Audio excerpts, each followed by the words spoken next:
இந்த பெரிய பெரிய பண்டிகை வந்துட்டாலே நம்ம ரெகுலராக கேட்குற விஷயம் இது மட்டும்தான். பஸ்ஸின் கட்டணம் உயர்வு. இது மட்டும்தான் நம்ம ரெகுலராக கேட்டுட்டு இருக்கோம்.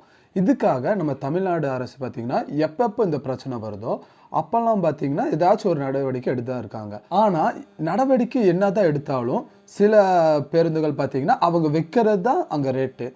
ஒரு டிக்கெட்டோட விலை இவ்வளோனா, இவ்வளோ தான் அந்த டிக்கெட்டோட ஒரு விலை.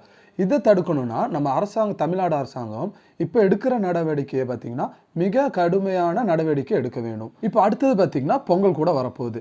ரீசென்ட்டா கூட நம்ம தமிழ்நாடு அரசு ஒரு அறிக்கை வெளியிட்டிருக்காங்க. அதுல அவங்க என்ன சொல்லியிருக்காங்கன்னா, யார் யார் இந்த பண்டிகை தினங்கள்ல பஸ் கட்டணத்த உயர்த்துறாங்களோ, அவங்களோட பஸ் பார்த்தீங்கன்னா, பறிமுதல் செய்யப்படும் அப்படின்னு அவங்க ஒரு அறிக்கை விட்டிருக்காங்க. என்னத்தான் இந்த மாரி நம்ம தமிழக அரசாங்கம் அறிக்கை விட்டாலும், தப்பு பண்றவங்க பார்த்தீங்கன்னா, தப்பு பண்ணிட்டு தான் இருப்பாங்க. இதெல்லாம் முற்றிலுமா நம்ம ஒழிக்கணும்னா, இத பார்த்தீங்கன்னா கடுமையாக்கணும். அப்பதான் அடுத்த பார்த்தீங்கன்னா, ஏதாச்சும் பெரிய பண்டிகை வரும்ல, அப்போ இந்த மாரி தப்புலாம் நடக்காம இருக்கும். எனக்கு புரியுது. இந்த மாரி சமயத்துல தான் சில பஸ் கம்பெனி பார்த்தீங்கன்னா, நல்லா சம்பாதிக்க முடியும். பஸ் இயங்கும் தொழிலாளர்கள் சைடுல இருந்து பார்த்தா, இது சரியா தான் இருக்கு. ஆனா, இவ்வளவு சம்பாதிக்கிறாங்களே, இந்த காசெல்லாம் பார்த்தீங்கன்னா, முதலாளிக்கு தான் போதா?